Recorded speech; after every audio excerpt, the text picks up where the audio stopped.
Good afternoon, everyone, and welcome along to the latest Aberdeen Renewable Energy Group Supply Chain and Technology Network meeting, the first of the new membership year. Topic today is the art of project funding, and we're delighted to be joined by a couple of fantastic speakers. We've got Audrey Collier from CCC Trading and Freda Miller from the Energy Transition Zone. We do just have an hour, so I'm going to leave my opening remarks quite brief today. We would ask that everyone keeps themselves muted and their cameras off. We've got quite a few online today. Before we move on to the official speakers today, I'd like to welcome Chloe from AREG to give a brief overview of a new project that we're actually delivering in partnership with Aberdeen City Council that's focused on how digital innovation can support the energy transition. So Chloe's going to say a few words on that, and then we'll kick off with the main content for today's session. Over to you, Chloe.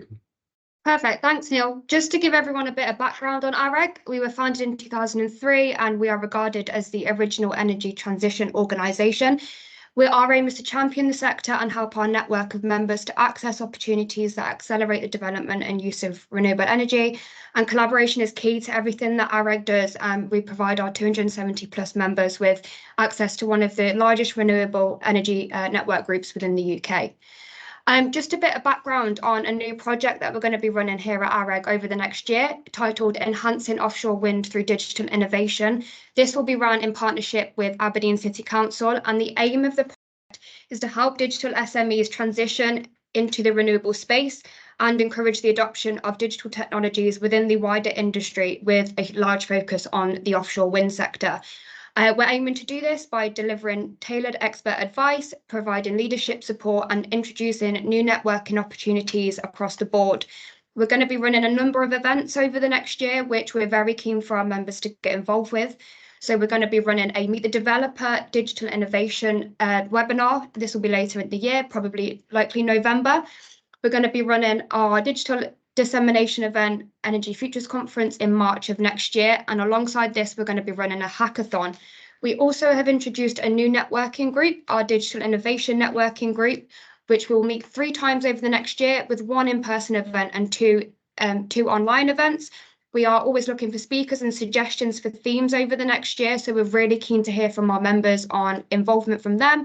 And there's plenty of other opportunities for our members and non-members to get involved. So if this is of interest and if anybody is keen to collaborate and get involved, please get in touch via our website or our info@aberdeenrenewables.co.uk inbox. We'll just pass over to Audrey from CCC Training now, and she's going to share her screen, so I'll stop sharing mine. Yes, thank you. I think, Neil, you wanted to make a little presentation, or shall I go straight? Yes, I think it would be remiss not to introduce Audrey formally to the audience. Audrey has a 20-year background in project finance and energy and infrastructure, working with investment banks and credit agencies, and she's the founder and trainer at CCC Trading, which is a boutique training provider that specialises in supporting companies with project finance. She's also a finance consultant with Makeup Advisors and one of the 4 partners in Impact A Global, which is an infrastructure debt fund for emerging markets. And here in the UK, that's anchored by Legal & General, where she looks after the investments of the fund and also chairs the ESG and Impact Committee. So Audrey is going to share her insights and advice to all of the audience today in terms of how you can build a successful project, an application for project finance, and ensure that we can obviously take advantage of all the funding that is available, whether that be from the public sector, the private sector, and how that can be applied to renewable energy. Pleasure to have you with us, Audrey. Look forward to hearing from you. Thank you, Neil. Welcome, everyone. Nice to meet you all. So as Neil said, I'm part of a boutique training in project finance, CCC Training, that was founded in 2020 with 4 people coming from ex-investment banks and ex-lawyers background. So we do in-room training, webinars, workshops, and tailored e-learning as well. So nice to meet you all. So today I'm going to try to consider all the options available to fund projects in the energy sector, but focusing on project finance per se, so mainstream energy sectors that have been tested in the past, and we'll touch on how we deal with new technologies as well. And I think Frida will cover it in more detail as well. So just a brief introduction to all forms of financing for energy assets. So you could have a financing done directly by a corporate. It could be a big utility, a big oil and gas company that is funding a project on their balance sheet, meaning they use their own way. Or you could have a sovereign-backed financing, which would be a Ministry of Energy funding specifically a project based on their sovereign means, and it's on the balance sheet of the sovereign. You could have an EPC procurement financing that triggers, supply chain supports, sometimes from the export credit agencies. So we'll see that in a minute. So a loan to a client to finance the EPC contract and propose a solution that is technical and financial. And the company is the borrower itself. Or you could have something of a more bespoke nature, which is a specific project finance entity that is an isolated shell entity that is done and structured on behalf of sponsors investing shareholding in the project, but they are putting aside a specific purpose vehicle. And that's where you come into the project finance world. So that's a loan to a specific finance vehicle. And the company is actually, if you're an investor from the energy sector, you're a shareholder in the SPV itself. So I'm going to show you as well in terms of project finance. So to use a project finance mechanism, you will have to have some kind of infrastructure that have been tested, because usually you are relying on what we call a stable or predictable cash flow revenue stream. So it could be all sectors from mining, conventional energy power, clean energy power, transportation and infrastructure, or other infrastructure, which can be hospital, prisons, and whatnot. Then for specific energy projects, I would say there is a lot of due diligence on risk and specific detailed risk analysis from the lenders, because it involves lots of different aspects, because you're relying on an asset that is not built yet, and that is going to produce some cash flow generation across the loan life. But I would say for energy sector, the technology and the off-take risks are driving the way, because in the technology you are usually relying on a tested technology. So it's project finance is more suitable for assets that have been tested on the technology side, and also the off-take risk. Once the power or once the energy has been produced, the off-take side is what drives the cash flow generation. So the more tested technology and the more contracted off-take you have, the more project financeable your asset is. And when you are venturing into newer technology and a bit of merchant risk, then you're more into adding more shareholder contribution or funding on your own funding or venture capital kind of profile. That's why all the governments for new technologies are implementing schemes. We're going to see different sectors that basically request the government to put in place subsidy elements into the off-take nature of the contract. So a typical project finance structure here, as you see, there is a large supply chain element, which is the EPC and the construction contract that will help building that energy asset. And sometimes you've got subcontractors as well. Usually you would like to have a main entity fronting the interface of the project company that is being implemented, so the special purpose vehicle implemented for that reason.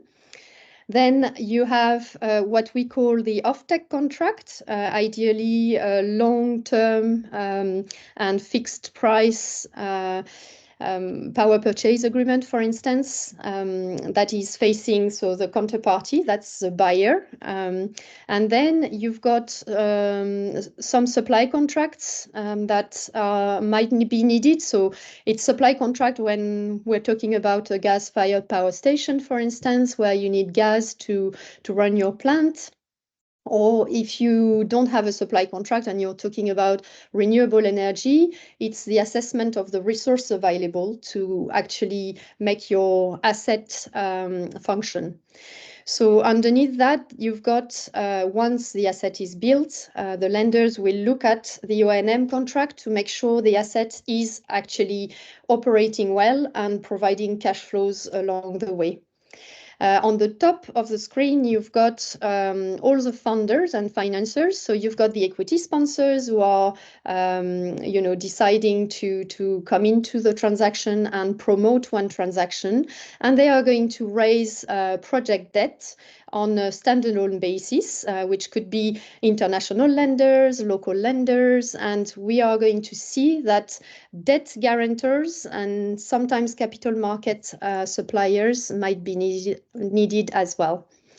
We're talking about debt guarantors when basically the country might be a bit risky, or you need then a country cover, like a political risk or commercial risk, or something about a bit of a technology risk as well when the market is not mature enough. And these guarantors, we're going to see, you can optimize their presence when you are optimizing the supply chain as well. So when we talk about assets that have been proven in project finance, we talk about onshore wind, offshore wind. Floating offshore is starting to emerge and get to these kind of schemes in project finance. We're talking about hydroelectricity. We're talking about solar, which can be photovoltaic or CSP.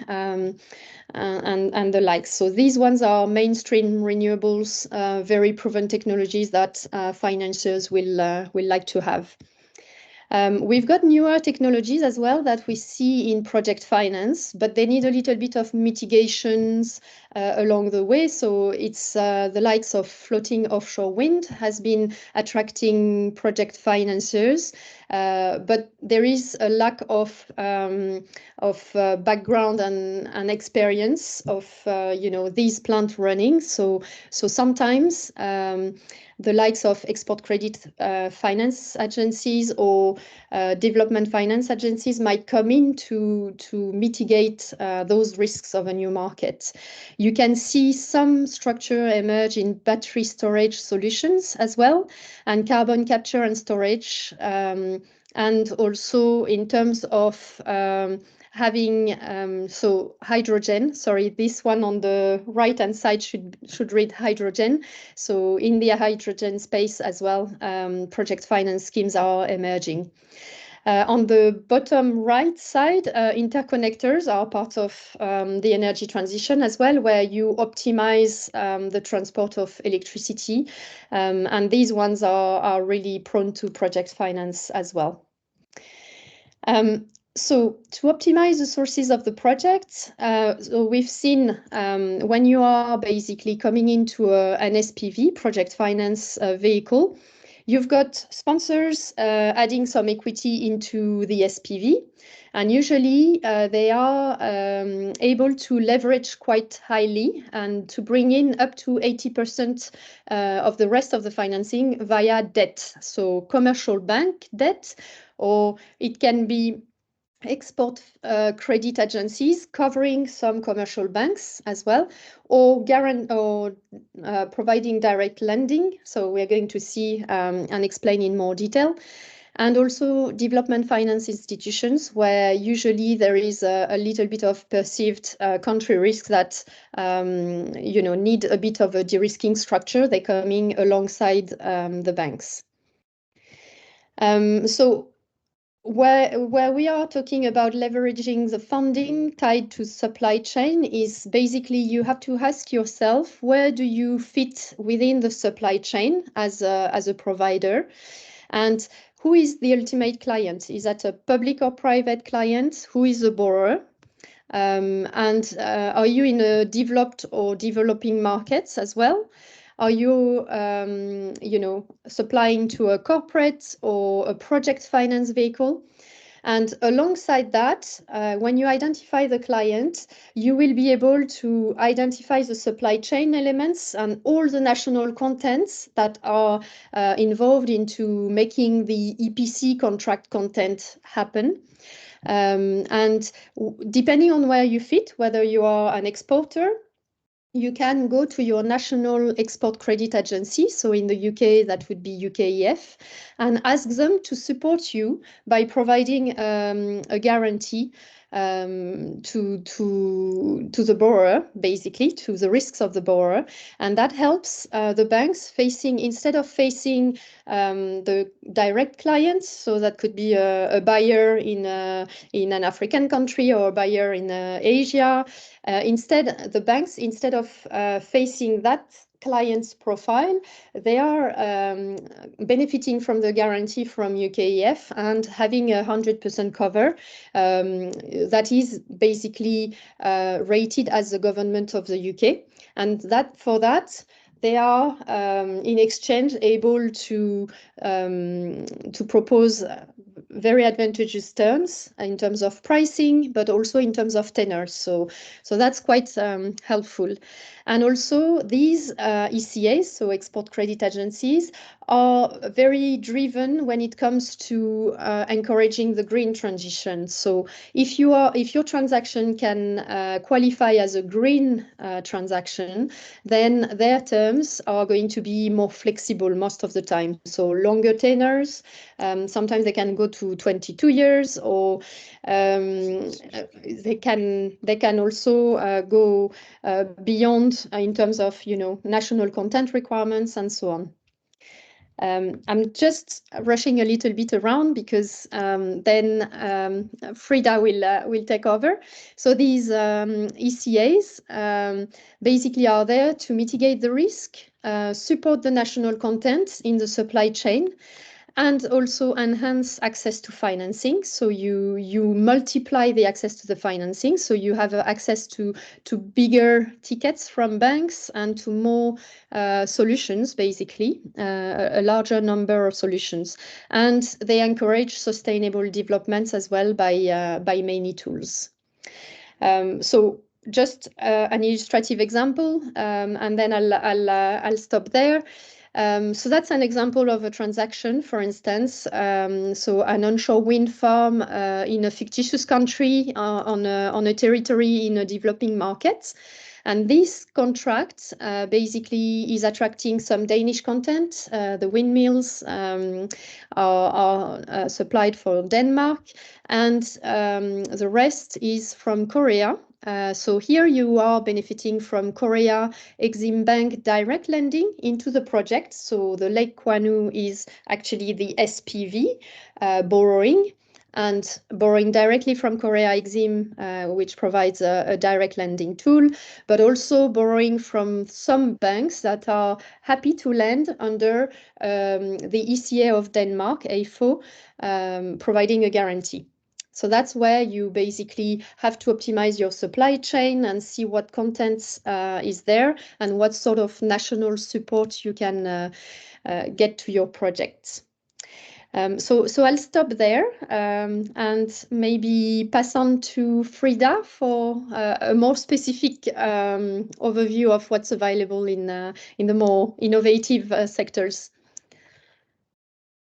Thanks very much, Audrey. That was very in-depth and very insightful. I'm sure there'll be lots of questions. I should have mentioned at the outset that if any of the audience do have questions, please either populate these in the chat. We'll do some Q&A at the end of Frida's presentation, or alternatively, we've got a bit of a smaller group than normal today. We can always ask live questions if you can raise your hand, and I will ask Chloe to bring you in.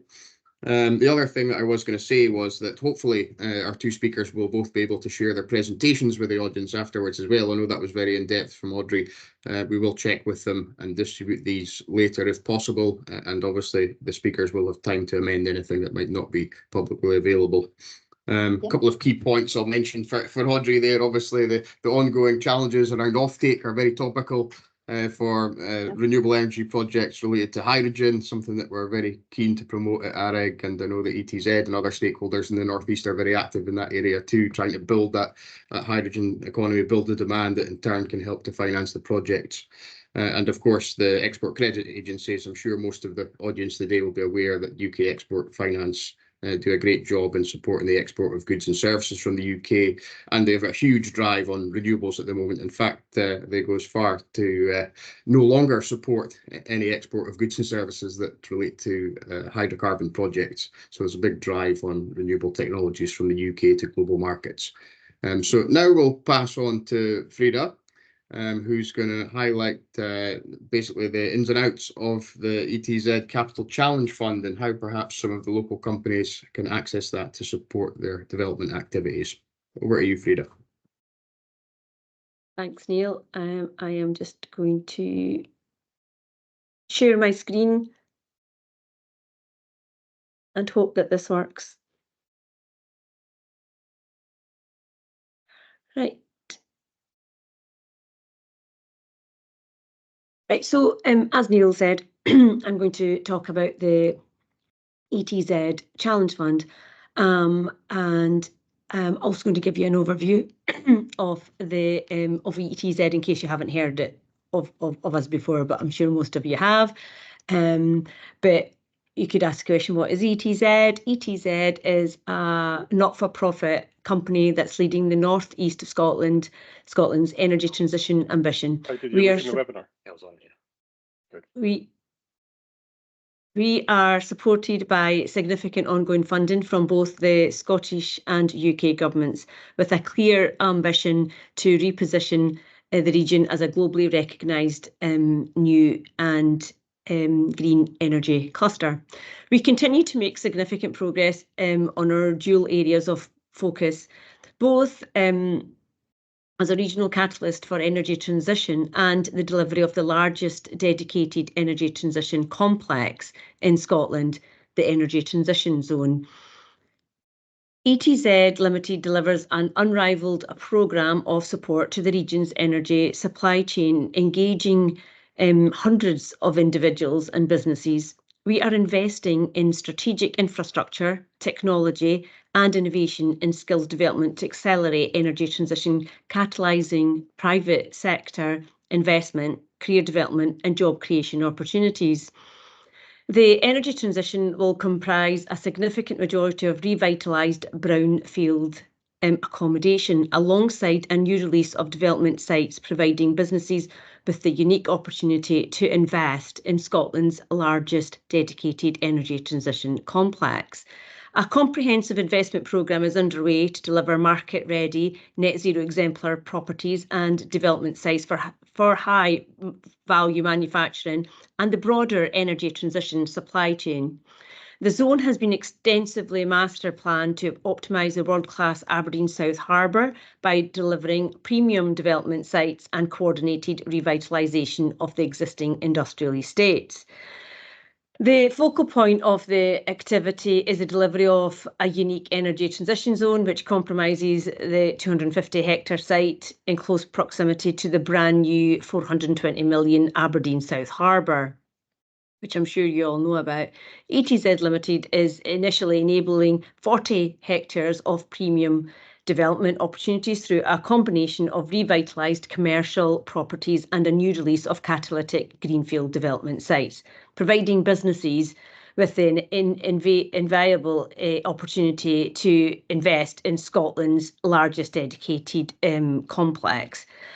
So just to say there that these 4 areas are the areas that we are focusing on, and the Energy Transition Fund sits in the high value manufacturing supply chain, and that's the fund that I'm going to speak to you all about today. But just before I do that, here's a map showing where the Energy Transition Zone is, and it's split into 5 different campuses. You've got the Marine Gateway up the top, and then just alongside that, right next to the Marine Gateway, you'll see there's a lot of land there. That is where the new BP solar panel system will go, and the hydrogen new hub will be right next to the offshore wind campus. And I think you'll probably all be aware where the AREG offices are in our floating offshore wind campus. And everything that we deliver on these campuses is always done with our partners. So we will have an operator at the hydrogen campus. We are looking to develop the green hydrogen test and demonstration facility for companies who wish to innovate in terms of new technologies. Offshore wind campus, we've got the floating offshore wind. Floating Offshore Wind Innovation Centre that ORE Catapult are delivering on, and we have multi-tendencies within W01. Then we move on to Skills Campus, and we're supporting the development of new workshops right across. I'm not sure if most of you know, but there's a Muller factory right across the road from Nescol, and in there'll be new workshops for training in terms of welders, electricians, EV charging, hydrogen, etc. So there'll be a lot more courses available for young and out of school hours or college hours, community courses that will be available to everybody. And the Innovation Campus, we're in the middle of developing the Energy Incubator Scale Up Hub, and it is going to be delivered hopefully by middle of next year. And again, it's focusing in on innovation and technology. So now to move on to the Challenge Fund. So where does this fit? This is part of our Supply Chain Pathway and Challenge Fund programme. And this programme has been funded by the Scottish Government. We spend in and around something like £2.8 million for both these programmes. On the left-hand side, you'll see the pathway programmes that we deliver on, and we deliver these all with our partners. We try not to overlap or duplicate anything that someone else is doing. And then on the right-hand side, you'll see the Capital Challenge Fund, which is for infrastructure upgrades, capital equipment, etc. I'll just go into a little bit more detail in just a minute, but before I really go into the grant fund and what we would expect from yourself, I would say that the eligibility criteria for any grant funding is really important. I would always say to everybody, read the FAQs and the guidance before looking at any application form. Always check the eligibility criteria first. Check alignment of the programme outcomes and outputs and impacts, and compare it with your own company's ambitions before you start completing. Don't try and make your project fit in a funding stream that doesn't suit. You're just wasting your own time and the time of the appraisers. And don't pivot your organisation strategy to suit funding. Keep true to your ambition, and if you're not sure where your ambition lies or where your products and services could go, you could always come to our pathway programmes, and they will help you decide where your products and services could fit, what the addressable market is, and in terms of developing a new energy transition strategy, we can help you with that too. So there's lots of support out there to help you understand where the opportunities are, and always seek guidance if required. So the purpose of the Challenge Fund. Frida, before you go on, can I just say to everybody, I am a senior assessor of government funding, and just to reinforce how totally correct your comments have just been.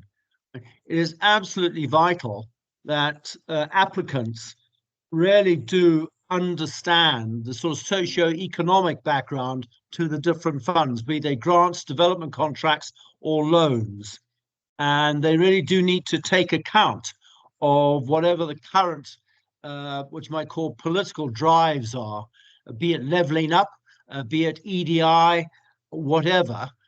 Do make sure that in the various questions you're asked, that you do take into account and directly address the socio-economic factors, not just the direct funding factors.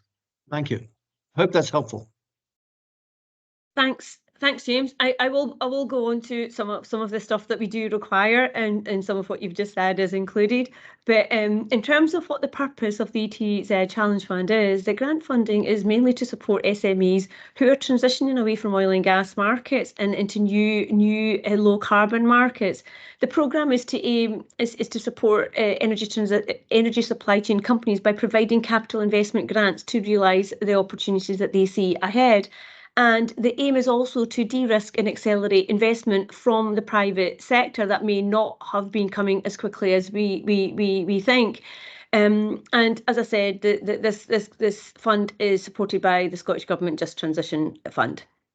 Now, just to give you an overview of the ETZ Challenge Fund, the Challenge Fund granting is between 50 and 250k. We do support smaller projects too. The reason why we put a 50k minimum limit is because of the administration burden when going through the kind of appraisal process, which I'll go through with you. But it's as I said already, it's aimed at supporting growth in the northeast of Scotland and aimed at Aberdeen, Aberdeenshire, and Moray companies. SMEs can be supported up to 50%, and 15%, larger companies can be supported by 15%, and this is all to do with subsidy control rules. Capital funding is available for new equipment, existing infrastructure upgrades, including the digital infrastructure to accelerate innovation. Impact, if you just hold on a second. Oh God, I don't know what I've done. Sorry.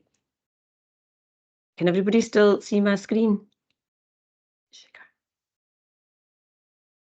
Hi, Freda. We can't see the screen, but we can still see yourself. Right. Okay. Apologies. I don't know what happened there. There we go. You're back now. Am I back? Yeah.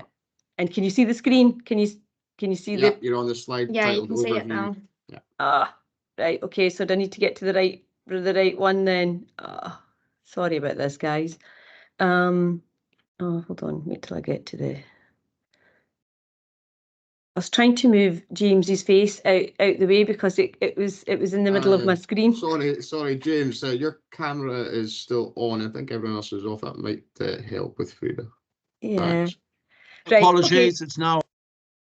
Sorry, it was in the middle of my screen and I was trying to move it. When I was moving it, I just kind of lost everybody. So apologies for that. I'll just keep going. So basically the capital fund is there to help existing infrastructure upgrades, and it could be automation, it could be digital infrastructure, or it could be to accelerate innovation. And I must say at this point that fund is not for pre-commercial activities. This is for a stage where your project is at commercialization level and beyond. There may be a new programme that will come through the investment zone, but that's still to be approved by the UK government and the Scottish government. So we may have additional innovation programmes coming on stream, but at this point in time, this is the only grant funding programme that we have.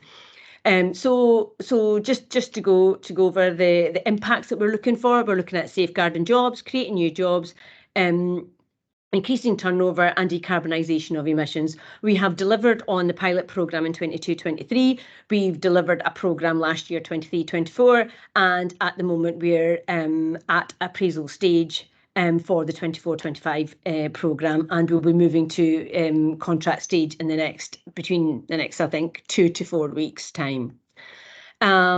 So what does the funding application look like? So we have 5 sections, and the first section is very, very clear. It's just and easy to complete. It's all your contact details, your email, your turnover, your number of employees. Then we move into your company activities, and we seek to find out what sector your company is working in, what subsector your company is working in, what has the company achieved so far in terms of energy transition, or are they at the start?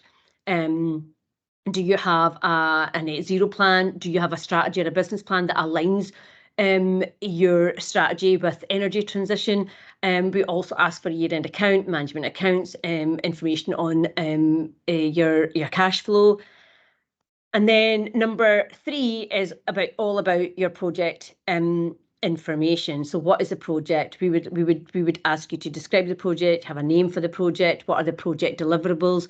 What is the spend? What is the nature of expenditure in terms of your project? And then does your company have the skills to undertake the project? And if not, who will be doing it? Will you be getting a consultant in? Will you be getting a contractor in? We would also seek to see a project plan just to ensure that the timeline is in line with what we are expecting, because these funds are all have to be spent within the financial year. So if you get a contract for this year, 24-25, we would expect you to spend all the funding before March next year. The financial year runs from April to end of March. So in terms of the funding purpose and requirement, what is it that you're trying to do, and how is it going to enable you to move into the energy transition, and how will the grant support your project outputs, whether it's jobs, safeguarding jobs, or increasing your turnover or productivity? What is it that this grant is going to allow you to do to progress your ambition in energy? In a new low carbon market or energy transition activities. We would expect you to give us a 5-year view on your impacts, clearly set out, linked to your project and your addressable market, which is really important. Everybody, when they're applying for this type of funding, people give you the huge big numbers. We're not interested in the huge big numbers. We already know those. But if you were to funnel these down into your products and services, and why your product and services would suit a low carbon market, if you're moving away from oil and gas, how would that work? And that's the type of information that we would be requesting from yourselves. In terms of what James had said there, like about fair work practices, this is the nuances that people don't really realise, that these are the things that the Scottish Government and UK Government are really after. They want you to make sure that you've got a net zero plan. They want to make sure that you're adhering to the Scottish fair work practices. And also we would be looking for any other public sector funding that you have already received. And then we'd obviously ask you to sign it. That, in a little bit of a nutshell, is, and I don't know how much time I've got left. I think I've only got 5 minutes. But in terms of the application, that's what we would be looking for. In terms of the process, so once you've handed in your application, the deadline's gone past, what happens next? So within 2 or 3 weeks, we have an appraisal stage where we have externals come in and review all of the applications. And then we go through a clarification stage, and then we do a financial due diligence stage, and this is all about the accounts that you've submitted. And then again, we may ask for further clarification on your cash flow, etc. And then we'll move on to the contract stage within a 6 to 8 week period of the launch. So the last launch was the 9th of April. We have gone through the appraisal stage, and we are now at the financial due diligence stage. So we do work at pace. So the financial due diligence will hopefully take place next week. We'll go back to the companies to let them know whether they've been successful or not. And then post-contract stage, this is where the real delivery happens with your project. And we would expect project updates, and we would expect claims to be submitted in the right time with the right type of evidence that we require. And then we move to project closure and then project impact stage. We will always continue to connect with the company to understand what impact the project is making over the next few years. Now, economic development doesn't happen overnight. It's going to take at least a year and a half post the project to really see where the company is gaining in terms of turnover and safeguarding jobs and new jobs. And we've received information from the first cohort, which was the pilot programme, and we're receiving really great stuff. So hopefully we'll be in a position to socialise that with everybody, but it'll still be another like a few weeks before we're able to do that. Now, these are the Challenge Fund pilot recipients. So this is the first year we did it in 22-23. See, we've got Miller Kennedy on from LMS. So you'll see that we worked really at pace because the government had only given us 3 months from January to March to actually deliver on these projects, which was phenomenal. And then in 23-24, we've had these companies that we have supported, and then hopefully in the next couple of months we'll be able to share the 24-25 fund recipients as well. So just to give you a little bit of an overview of, okay, so what's the money being spent on? So you've had 2 years of spend, 22-23 and 23-24. So what have we spent on? So ETZ has invested 3.1 million into the programme so far, and we have leveraged 12 million pound from the private sector. So the total project spend is 15 million, and it was like the leverage was like 4 times what the ETZ investment was. The location supported, so the Just Transition Fund runs Aberdeen City, Shire and Moray. We did have 2 companies in Moray, but one of them sadly did not take up the fund because their project moved to the right by 2 years. And this is what we're seeing again and again, that some of these projects are dependent on the contracts that are coming from the new low carbon markets, and sometimes they just don't materialise. So we've supported 25 companies, 27 projects, and on the right hand side you see all the different subsectors that have been funded through this programme. And that's it from me, and here's my details if you wish to get in contact. And I think that's it. Over to you, Neil. Spot on, Freda. Comprehensive as always. Thanks very much. Just a couple of questions from my side, I guess, before we open it up to the floor. You mentioned that there is due diligence ongoing just now in terms of the recent applications. Will there be another application process this year? If so, how can companies get involved? And the other thing that I noted was, obviously, there's a difference in the extent of the grants available to SMEs or larger companies. How do you define what is the difference between an SME and a larger company? Okay, so the definition that we use as an SME in a large organisation is the EU one that Scottish Enterprise and other public sector organisations use, Scottish Government. So SMEs is generally 50 million, 250 employees, and a balance sheet less than, I think it is 6 million. So don't quote me on the third indicator, but the first 2 indicators are absolutely right and proper. There is new, I think, guidance coming from like small and so we used to lump small and medium in together, but I think they're looking at splitting small, medium and large. So there might be new indicators out, a new definition out, Neil, and that. In terms of this year, you're absolutely right, and I probably should have said this, and it was remiss of me not to, but we always operate a reserve list. Last year, companies and projects underspend, right? So it's because we work in a financial year period, we have to make sure that all the funding is spent. So where you've got a project where there's an underspend, we have to mop that up with other projects. So we operate a reserve list. So if anyone is interested, on our website, we have a reserve list operating. So you still the same application form, same guidance, same eligibility criteria.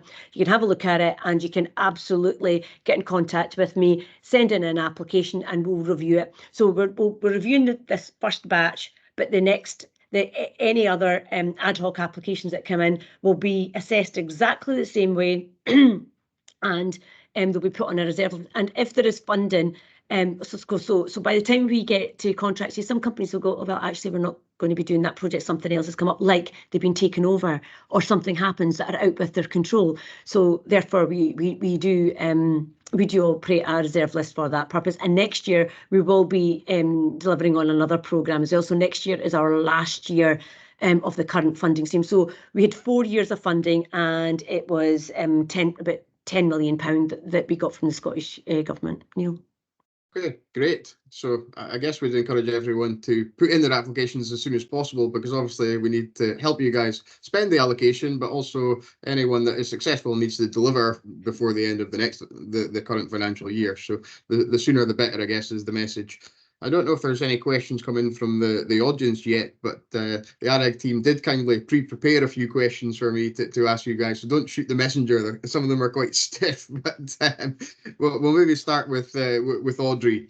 And one's come in that says, when assessing different financing options, what are some of the key considerations for companies in terms of risk management, financial reporting, and overall financial health, and particularly when dealing with on-balance versus off-balance sheet financing arrangements?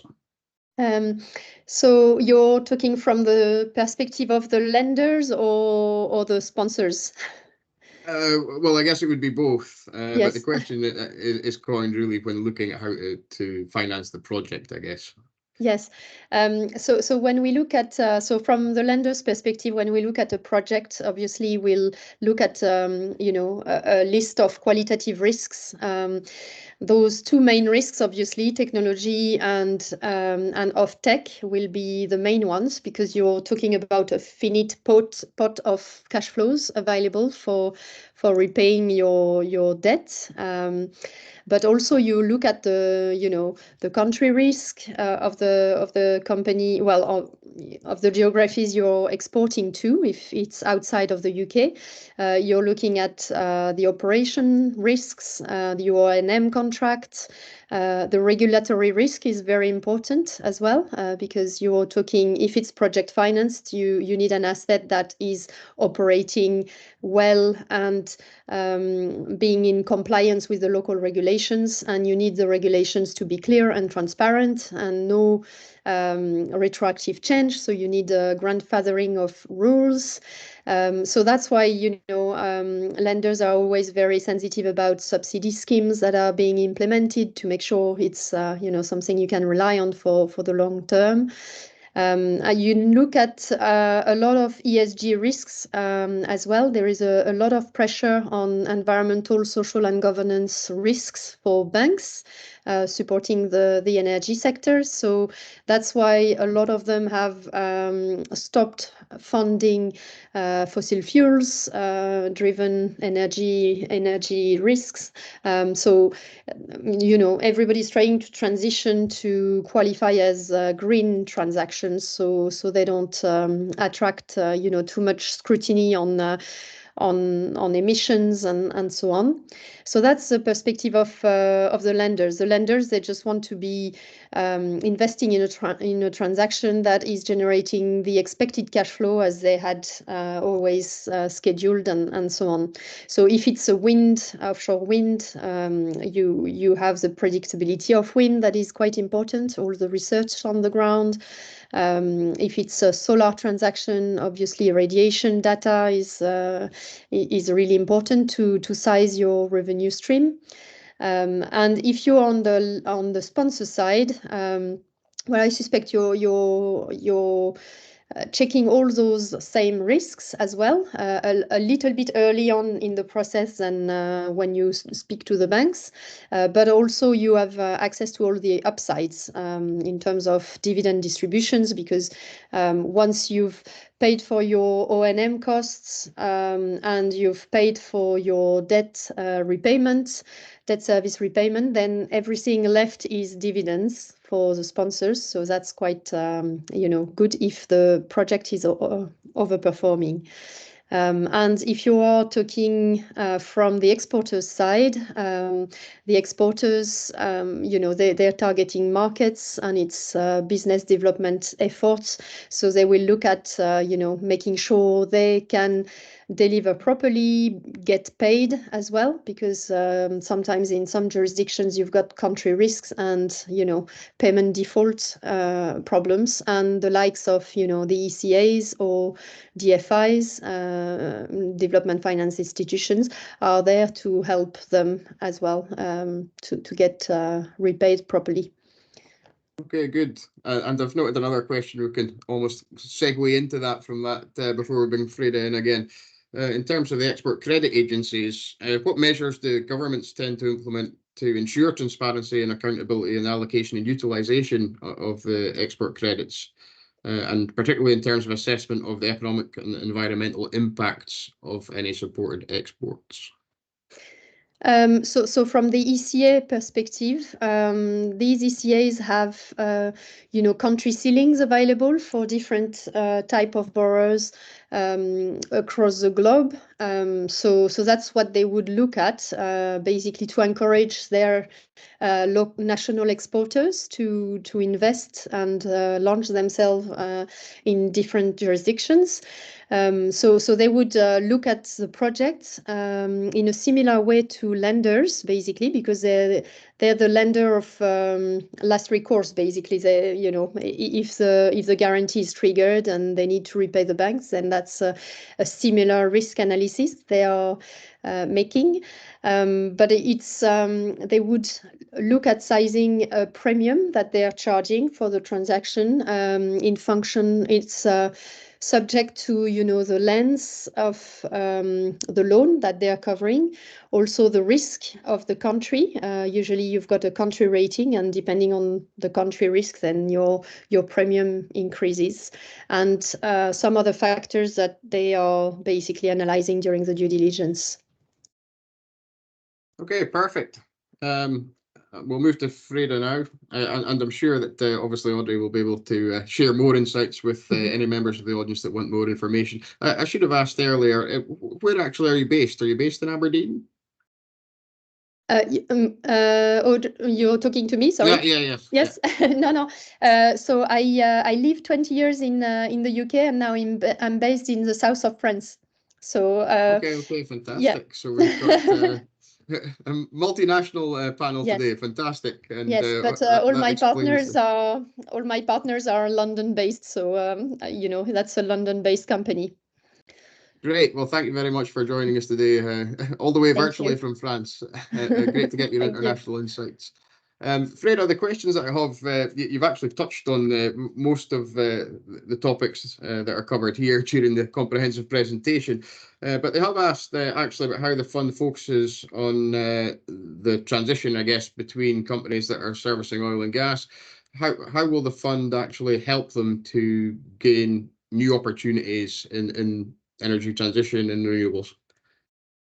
So as I mentioned, we've got the pathway programs that will help companies understand the opportunities. Like so there's a West program that ORE Catapult deliver on, so that companies can understand where their products and services fit, and then where the opportunities are. And then once they've got that information in terms of where their company can move to away from oil and gas, and you could be 99% oil and gas at the moment. But if you've got a trajectory and a really good strategic plan that demonstrates that there is a market out there for you, and you are going after contracts, and you can demonstrate a new client base, we will absolutely do the due diligence on all that, and support a company who is only 1% low carbon at the moment but want to move. It's not about how much of a percentage of your turnover is oil and gas at the moment and what's in low carbon markets. It's what homework have you done, and where is the trajectory in terms of your company, even if you're a new company and you've only been going for like 2 to 3 years, and we could see that your turnover has been increasing in that low carbon market element. Once you put in all your information, we will absolutely take that into consideration when we're appraising any application, Neil. So it really doesn't matter, as long as you've got the ambition and as long as you can evidence the strategy that you're following for your products and services. We will fund companies. Good. Excellent. And I guess that's music to the ears of the AREG team. And also in terms of, you highlighted what the fund can be used for, but you've got any practical examples? I know we do have Miller online. I don't know if he would like to share anything on that, but there's a great obviously idea. some synergy. Let's bring Miller in. I don't Miller, know are if you he's there? available. Or is he just pretending that he's here today? But there may be a few other kind of examples without naming companies that you could share in Oh, terms here he of is. No, what look, the here he is. funding Look, on you go, Hi. Miller. is. Is it coming in? Yeah. Good afternoon, everyone. Yeah, we found it very, very beneficial, and quite once we got through the process and they got the good news, we carried on, and it's benefited us greatly with a turnover and everything, a number of members of staff to the company. So it's all increased through the help of yourselves. So ETZ, take a bow. Thanks, Miller. Have you got, I don't know if you're able to share, but what did you actually use the funding for? It was for a calibration machine, which we had to, if it wasn't for now having one, we would have to outsource that service down to the central belt in England. And now we've managed to keep it all in-house and helping other local companies with the calibrations of some quite big equipment. So it saved us a lot of money. It saved us a lot of transportation, and you know, the green energy. We managed to keep it all in house, so it was very, very beneficial. Great, fantastic. Apologies for bringing you in, but that's a great success story. Obviously, you know, a good demonstration there is how the funding's, I guess, reduced your time, your costs, also created an increase in your own service offering, and ultimately, hopefully, created some more jobs and increased your turnover and revenues as well. So that's great to hear. Have you got anything else, Frida, that you would like to share in terms of other examples? Yeah, so there's examples on our ETZ Challenge Fund website. So there's a video from Don and Dixon. You know, so there's where we supported them with equipment for automation and fat testing, etc.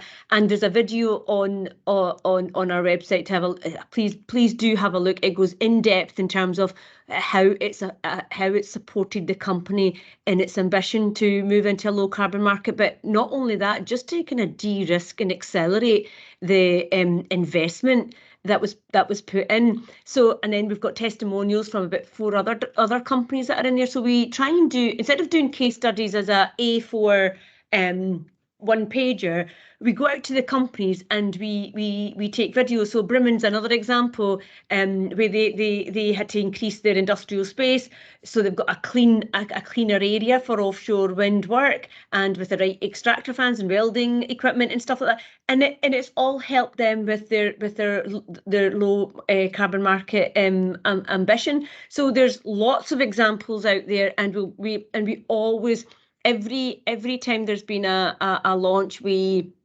ensure that on social media we socialise all the companies, the amount of funding that they've got, and what they got the funding for. So we're very open and transparent about all that, Neil. So if anyone's interested or want to have a look, go on our website. You'll see videos, etc. And testimonials, please. And it brings it more alive than seeing it on a bit of paper, A4, whatever. Yeah, totally agree. And hopefully everyone that isn't following you guys already on social media can start doing so. We have actually come to time, so on that as well, do look out for the AREG news bulletins and our social media in terms of upcoming events. The date has not yet been set for the next meeting of the Supply Chain Technology Network, but it will be over the course of the next few weeks, so look out for that. I guess it will probably be in 3 months. We try and do them pretty much quarterly. And there are obviously a couple of other things to look out for. Chloe mentioned the new digital network that will be launched shortly as well. So I'd just like to take the final opportunity to thank our 2 speakers today. Really great insights there. We will share the presentations with everyone that has registered afterwards. And if the team can put together a delegate list as well, they might be able to share that too. But thanks again for joining us, and we look forward to seeing you at one of the next AREG events in the very near future. Good afternoon all. Thank you. Thank you, Neil. Bye. Bye, everyone.